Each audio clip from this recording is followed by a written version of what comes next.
Welcome to the Giving Voice podcast from Chandler House at UCL, where each month we invite special guests to help us explore an area of speech and language therapy you've always wanted to know a little bit more about. Plus, each episode we will share our peaks and troughs of being a student speech and language therapist, and we get to stick our noses into the lives of our fellow students at UCL. Hi, Kat. Hi, Laura. Good to see you again. Nice to see your face in this time of isolation. So yes, here is another Skype chat from me and Kat. Welcome to another episode of the UCL Giving Voice podcast. So, how has social isolation been treating you? It's definitely comes in waves how I feel about it. Like sometimes I'm like, I do actually quite like just hanging out at home with my family. I mean, I'm very lucky. I've got a nice garden and I live with my family, so I'm not like too lonely. And then other times I just really miss the pub and the cinema and my favourite places and being able to do what I like when I like. But I've done a lot of crocheting and have finally finished the project I was working on, and I'm very pleased with myself about it. Yeah, so can you just? I've actually seen this crochet project and it is quite amazing. Could you describe it to our listeners, please? Yeah, of course. In full Technicolor. It's many colours. It's a Frida Kahlo inspired piece. It's a crop top. And it's like rainbow colours, the top half with lots of different types of stitches, and then along the bottom there's a pattern which is heart flower, and it took a long time to make, but I'm very pleased with it. And the pattern was by a lady called Katie Jones Knit, if any of you are knitters or crocheters out there, and she does lovely patterns. And if you're not, this is definitely the time to become one. It's quite absorbing, but it's nice because you can listen to a podcast at the same time, such as this. Indeed. And as a hobby. How about you, Laura? What have you been getting up to in this time of isolation? Yeah, I live with I've got 6 housemates, so I'm not too lonely either at the moment. We've got a little garden out the back, a small piece of concrete. we've been doing group HIIT classes. Which is quite funny for the neighbours because obviously we're just like all dying and making the most ridiculous noises, and everyone just shouts encouragement over the fence, which is quite funny. I love that. I've been planting quite a few seeds as well. Yeah, gardening's very therapeutic. Oh my gosh, it's amazing. Yeah, I've been trying to do work every day, but I have lunch and then it's pretty much game over. I have lunch and then I go out to the garden and just like look at my seedlings. Yeah, that's about it. Yes, no, I think I'm finding the natural world very useful. I mean, I always find it useful, but at the moment it's kind of like, because plants and the sky and animals have no idea what's going on, and life is just continuing the same for them. And I find that, like, it sounds a bit cheesy maybe, but I just find it very calming to remind myself of that. I actually really agree. Like, everything is still going on as if, the humans are just being punished a bit at the moment, aren't they? Well, apparently pollution is down in London massively, and loads of birds are apparently coming back to the UK gardens. So you caught up with someone quite special this week. I did. I very, very excitingly, before lockdown, so we actually were speaking in person, which was lovely. I went to go and speak to Gina Davies of Attention Autism fame. So yeah, I caught up with Gina Davies, and following, you will hear the lovely interview that we had together. I've actually known Gina Davies for a while because she worked with my siblings when they were younger. But yeah, should we have a listen? Yes, please. I'm with Gina Davies, who, as most of you listening will already know, is the innovative mind behind Attention Autism, a 4-stage intervention aimed at developing the communication of children with ASD. Attention Autism aims to establish and build key attention skills in children with autism by creating joyful opportunities for joint attention and creating space to share in laughter. I'm going to find out a bit more about Gina and her experiences in creating Attention Autism, and hopefully pick up a few pearls of her wisdom along the way.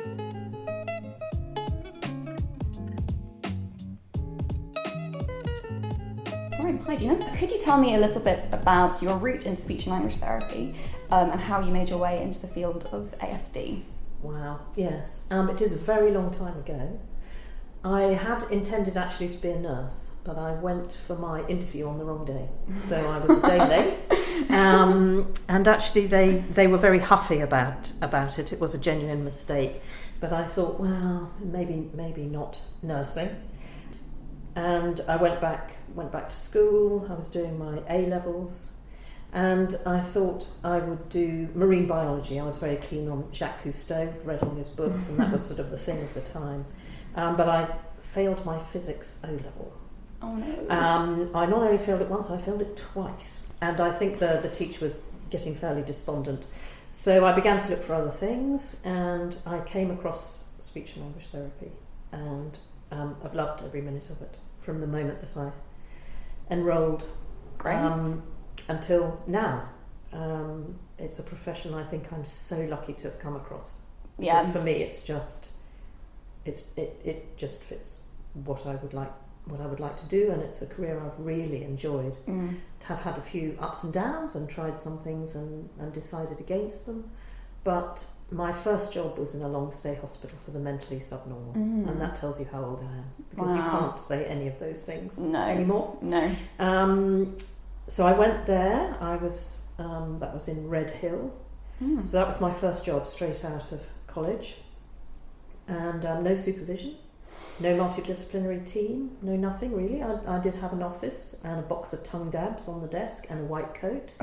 And more or less had to work it out for myself. I was wildly enthusiastic, really keen, determined to make a difference. It was one of the long stay hospitals that had a school. That was fairly new, and the school was very welcoming.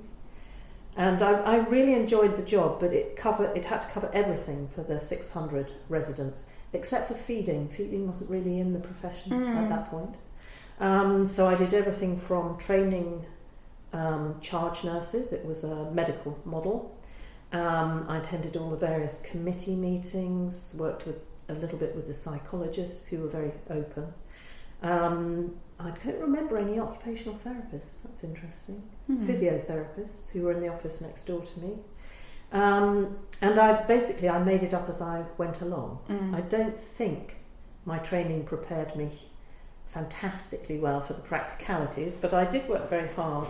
And I went to a college in London where everything was crammed into a very small space, and occasionally you did have to give therapy kind of in a cupboard. Right. That aspect of my training prepared me very well, actually, for the realities of practice. But the kind of did I have the in-depth understanding of how people work together, group dynamics, what happened on a ward, all that kind of internal politics and the impact that has. I was very innocent of all that, aged 21. Yeah.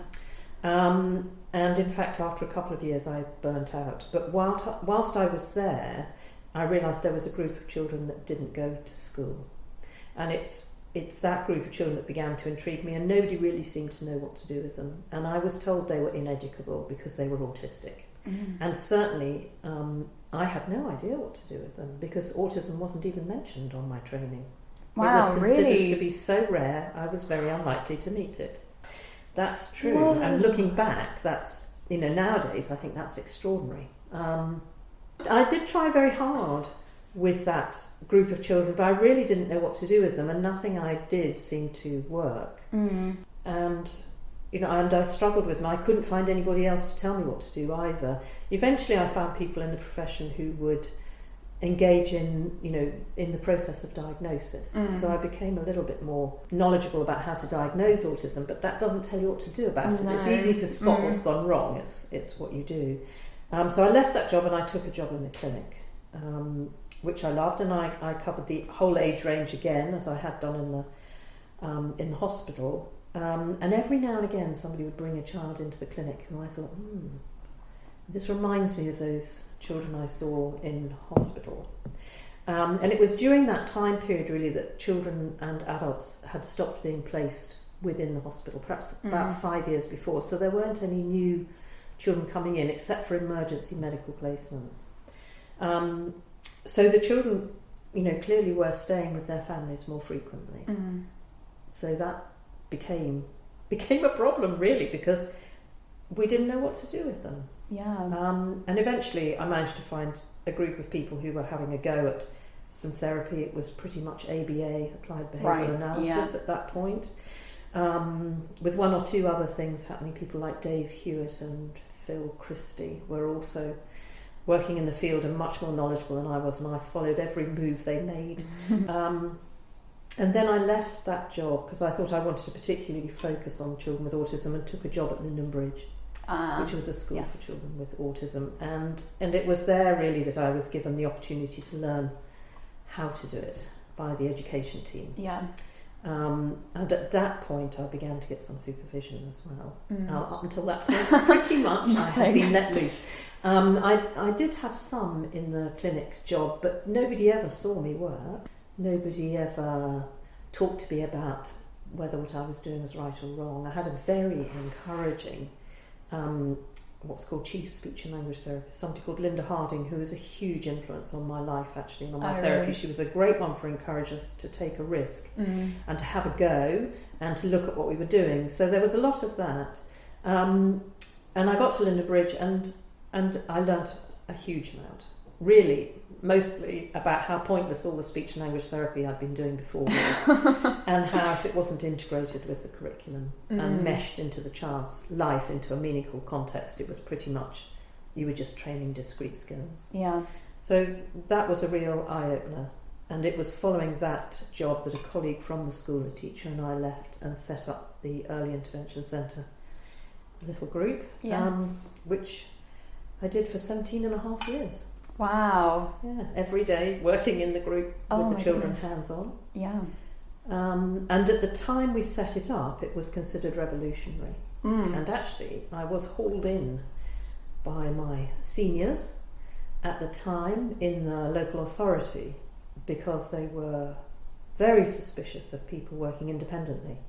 The only reason we had gone independent was because we couldn't persuade the local authority, either health or education, to give the idea a try. And now it seems ridiculous looking back that was considered inappropriate, but it was really because we were blending the medical and educational model, and I think that was seen as quite threatening. Who was in charge, who had overall responsibility, that kind of thing. But I worked there very happily for 17 and a half years. And learnt pretty much all I know, very much from my colleague Jan Chamberlain, who was the teacher who set it up with me. We learnt a huge amount from parents who were very honest with us, saying things like, that might work for you, but we'll never manage that at home. And it was that really that was a part of me beginning to understand you're dealing with human beings. It's not just deliver the therapy like a dose of medicine. It's how do you mesh it into the child's life in a meaningful way. And then the politics of the day changed very suddenly and very quickly into mainstream inclusion. And it became difficult to get funding for children at the little group because the vast majority of children were funded by the authority. So that made the finances difficult, and in the hopes that I would secure the future of the little group, it became part of a bigger school group. And I left and looked at setting up something where we could take all the things that I'd learnt with the team at the little group to engineer something that could be spread into mainstream, because that's where the children were. It was also clear that there was a lot less money already. We had to have something. Less of a Rolls Royce. I think that was the accusation we faced, is you're providing a Rolls Royce model here and it's too expensive, we can't afford it. And we resisted that. I resisted that for as long as I possibly could, but actually there is not as much money. So we had to think about how to make it more workable and take the best bits, try and work out what the core of the approach was, and put that into something that people could duplicate more affordably. And I think that's starting to touch on my next question, which is that we'll start to talk about attention autism now, I think, because most people will know you for, and most people who listen to the podcast will already know a bit about attention autism. But could you tell me a bit about how it came to be? And I think you're sort of leading on that way. I mean, it developed, it became what it is now over time, certainly when we were working in the Early Intervention Centre, as a team, we had a much greater licence to perhaps be creative and to experiment with the approaches we were using. We were teaching and speech and language therapy working together with an extraordinary group of classroom assistants who were working way beyond their brief and contributing their skill set massively. But it did mean we could try things out. And one of the things we realised very quickly is you could go down the discipline and the route of making children do things and paying them to do it with a reward system. So you could use the kind of ideas that underpin the ABA approach. And there was still a lot of that happening, but it was being questioned quite significantly because we realised that its long-term results were not proving very effective. But it was still very current. The trouble was nobody knew what to do instead. And that's where we began to look at intensive interaction therapy and Phil Christie's work, look at the TEACH programme, which was sort of emerging at that time. And we began to think, how can we take the best bits of all the programmes and put them into something that productively fills a child's day and really begins to look at how we're teaching them to learn how to learn, whether that's communication, social skills, or cognitive development. We wanted something that hit a very broad brief in terms of the children's learning. And it was an extraordinary time.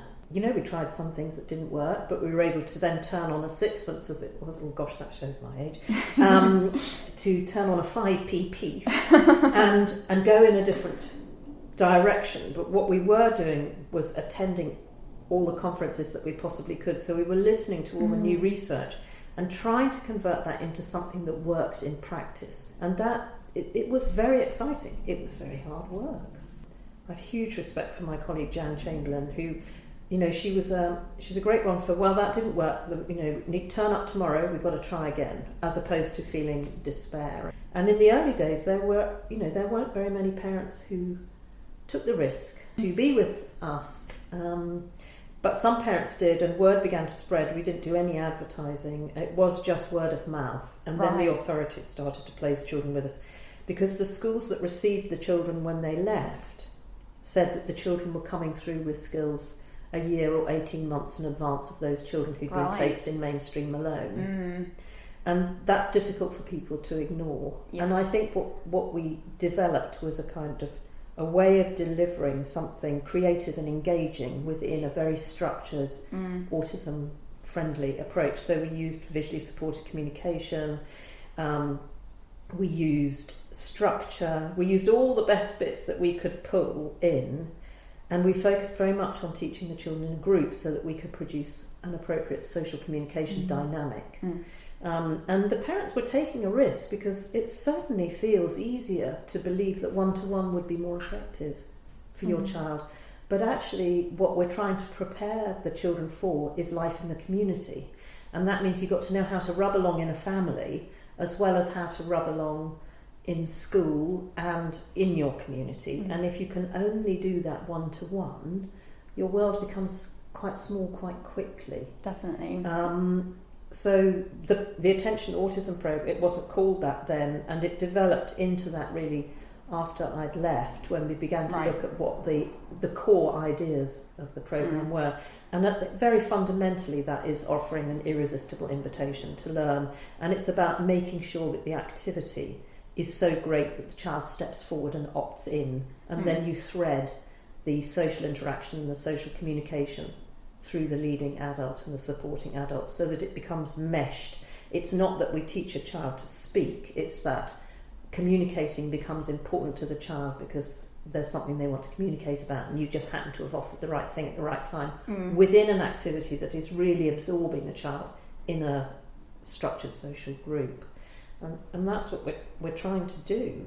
And then we had to work out how to teach other people how to do it. Yeah. And so it became the Attention Autism program. But I'm very clear it is a collection of ideas that we're trying to put into a workable format. It works if it's done with an understanding of why it works. You have to understand the why. If you just use the activities and deliver those, then it doesn't always work. It is about how you thread the human factor into it. And I don't necessarily think it's finished. No. I think there's new research coming out. We need to make sure that that is absorbed into the programme and that it continues to develop. As I come to the end of my career, I'm looking to people like you to pick it up, to work out where it could go next, how to move it further forward. Yeah, keep it evolving. And to keep it evolving, absolutely. Great. Yeah. Could you give us a speed dating style summary of what attention autism is all about? Okay. So a speed dating style is look at what you're asking the child to do and ask if it's irresistible. Great. Is it so good that the child would want to do it anyway? And if the answer's no, you're already on the back foot. Have you done everything you possibly could to make it easy for the child to move into the engagement with the activity? Have you structured it? Have you limited the distractions? Have you made it as good as it can possibly be? Have you got your own communication and social interaction right? Are you offering a genuinely accessible invitation? Yeah. So, is it good enough? Are you offering an accessible invitation?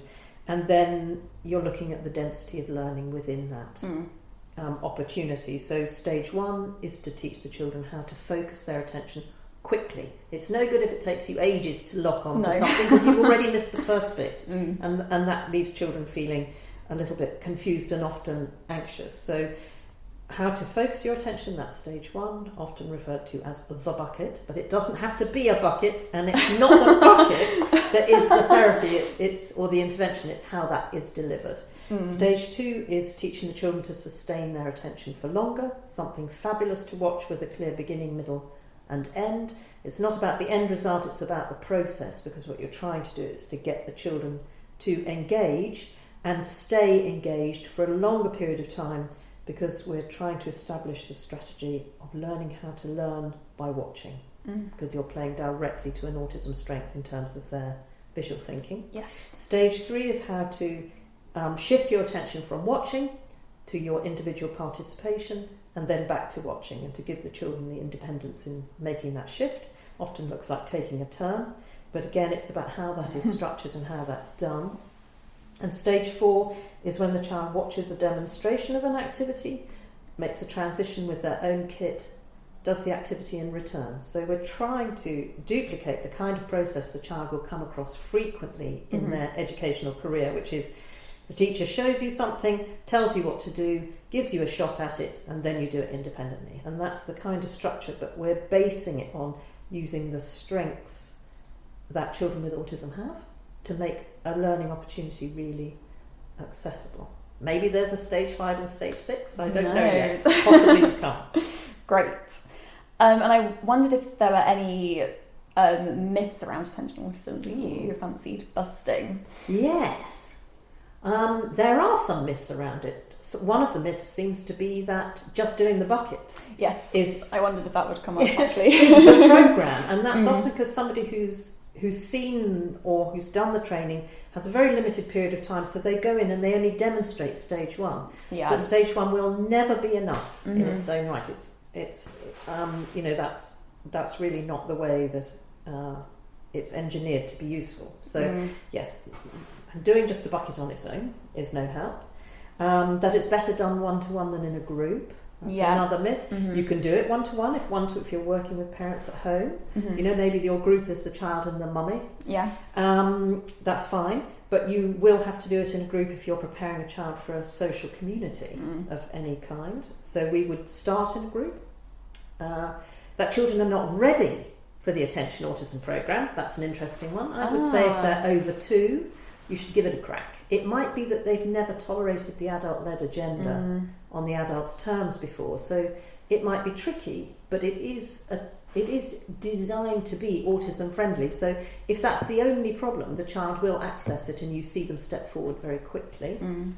What else? That giving the children the objects in stage 1 and stage 2 is an improvement.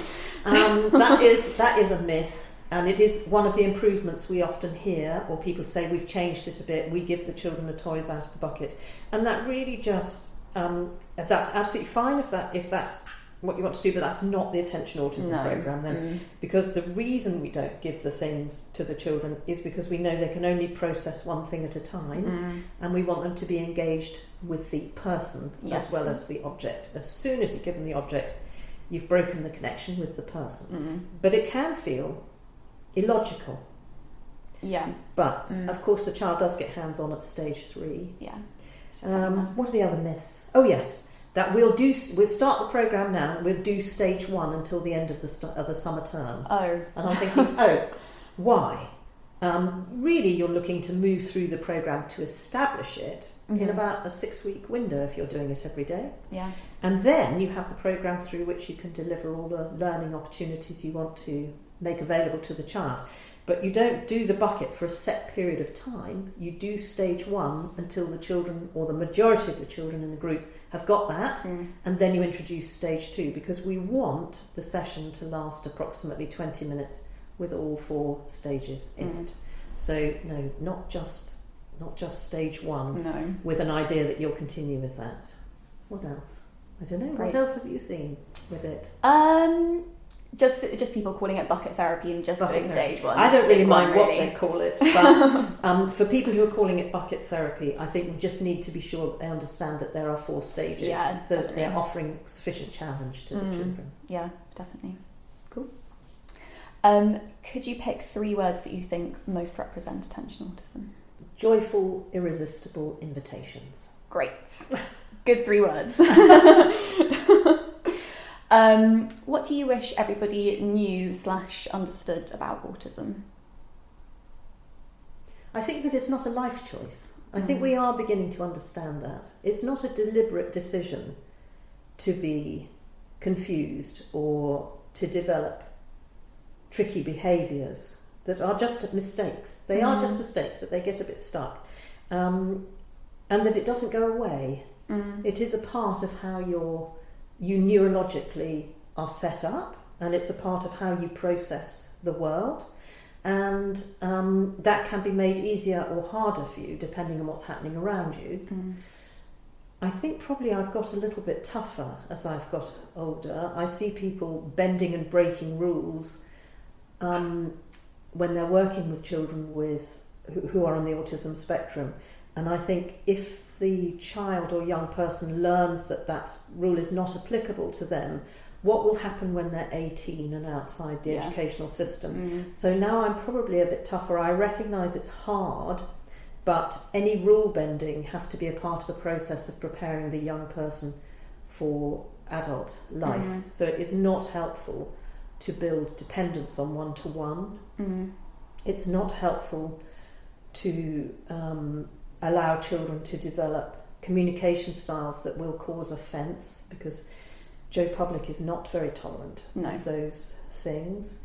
We need to make sure that the young people are building really good blocks of trusting relationships that will support them as they mature, and that we develop a love of learning for life, so that just like you and I, that we continue to find life interesting, whatever our innate capacity might be, and that is fine. You know, as society, we can tolerate a huge spectrum. Not just tolerate, we can welcome these very individuals. But it's made a lot easier if we understand how the world is being processed by those individuals, but also if we prepare those individuals to rub along with society's expectations. Because there's not always somebody there to jump in and explain or make good the mistakes. People are very judgmental because it happens instantly in a human interaction. It's not actually about whether you've read your equal opportunities policy. It's about how we time our interactions, so that we have resilient young people on the spectrum who want to be in the group, who want to be a part of everything that is going on and contribute and lead it in many fields. But that is going to take a bit of a process to get there, I think. Definitely. What is the question you get asked the most about autism? Will he talk? And I think that's because most of my career I've been working with preschool and early years, and that is a very powerful question. We know that speech and language often comes later for children on the spectrum. Some children will become fluent and articulate talkers. They'll still have some difficulties with communication, but I think what parents and people working with the children who don't have specific training in autism. It is, if they could talk, we could explain, and then the difficulties will go away. But it's oversimplifying what is a communication disorder, and we do know that now. But will we talk? And it's really because we are desperate for that human connection in a format that makes sense to us, and we are innately social and oral. But if you take somebody who's hearing impaired, there may well be no speech, but there is communication blazing away like nobody's business, and it's reciprocal, and it's shared, and it's socially well timed very often.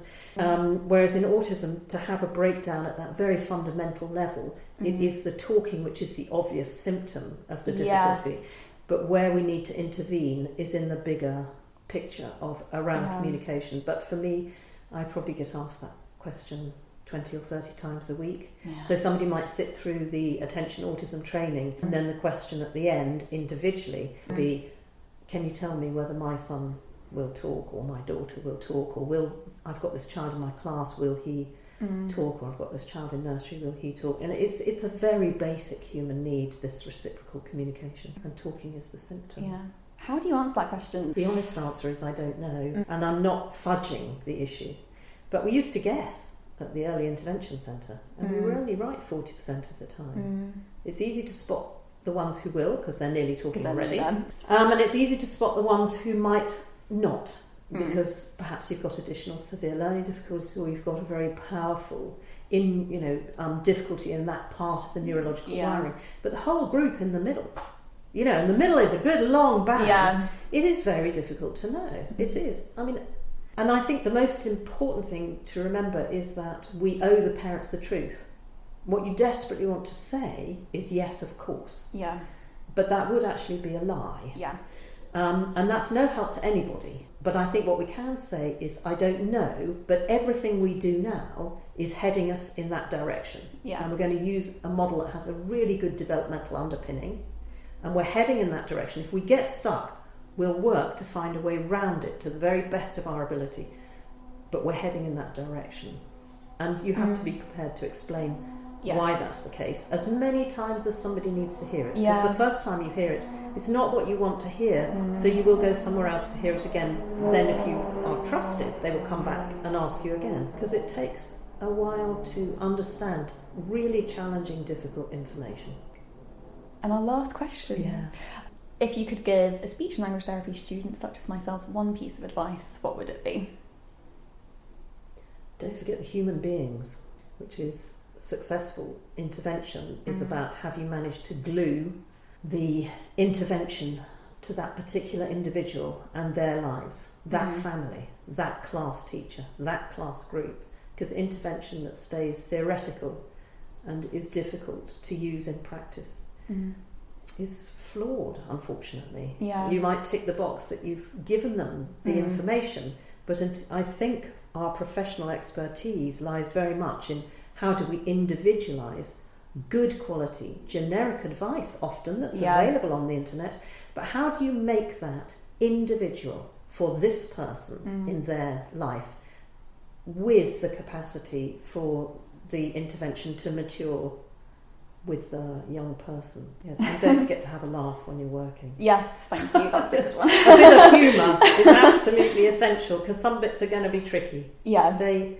cheerfully optimistic. Share the laughter. Absolutely. The families don't need your individual stress. No. As well as their own. Cheerful optimism. I like that. Doesn't sound terribly scientific. No, it's a good one. Thanks so much, Gina. That's all right.